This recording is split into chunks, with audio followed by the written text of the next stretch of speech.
World War II, one of the deadliest and most destructive conflicts in history. But while soldiers fought and civilians suffered, a different kind of war was happening behind the scenes. It wasn't fought with guns or bombs, it was fought with money. And it was these war profiteers, these arms dealers, who would make fortunes while the world burned. But here's the question: who were they? How did they profit from global devastation? And what are the shocking truths that still echo today? Stick around, because by the end of this video, you'll see how some of the wealthiest people in the world made their fortunes during World War II, and how their legacy lives on in today's global conflicts. Let's get into it. Segment 1: War as Business. War isn't just about soldiers on the front lines, it's about economics. And World War II was one of the largest economic enterprises ever. From the very start, it was clear that the real battle wasn't just over land, but over control of the global financial systems. Arms dealers were the ones who supplied the tools of destruction, and they didn't just sell weapons, they controlled who got what, when, and for how much. But here's the kicker. Some of these dealers sold to both sides of the war, making them richer as nations destroyed each other. It's a practice that's been around for centuries, but World War II took it to a whole new level. So, how exactly did this business of war work? Segment 2: The Dulles Brothers, Masters of Double Dealing. Let's start with one of the most powerful families in WTO's financial networks, the Dulles Brothers. John Foster Dulles was the U.S. Secretary of State, and his brother Allen Dulles was the head of the CIA. Now you might be thinking, what do these men have to do with arms dealing?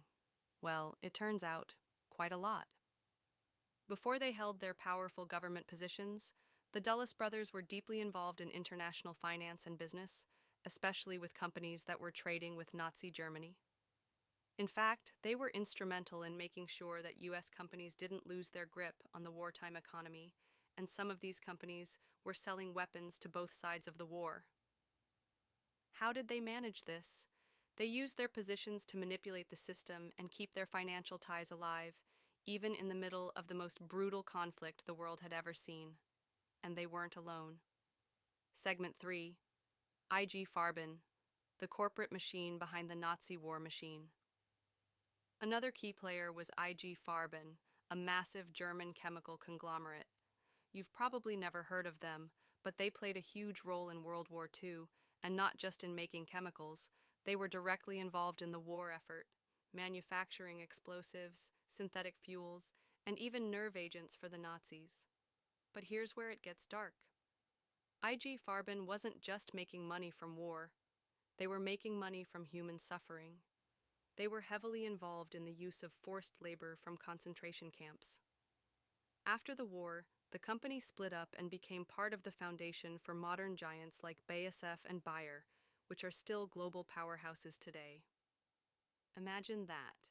A company whose wealth was built on the backs of enslaved people during the war is still thriving in the 21st century. This is how wartime profiteering isn't just a part of history, it's a legacy that still affects us.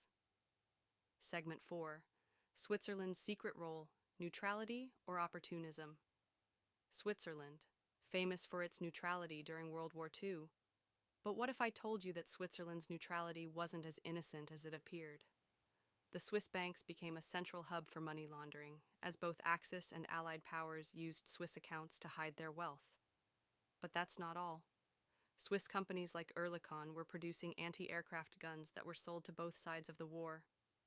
Switzerland managed to keep its hands clean publicly, but privately, it was profiting immensely from the war. Neutrality, it turns out, doesn't always mean innocence. Switzerland wasn't the only country profiting this way. Throughout Europe, businesses saw the chaos of the war as an opportunity to make billions, while the world tore itself apart. Segment 5: The Merchant of Death, Victor Bout. Fast forward to modern times, and you'll meet Victor Bout, the notorious arms dealer known as the Merchant of Death.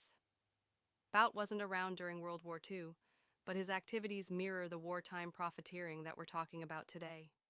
Bout's network sold weapons to some of the world's most brutal regimes and conflict zones. He supplied weapons to warlords, terrorist organizations, and even governments under UN sanctions.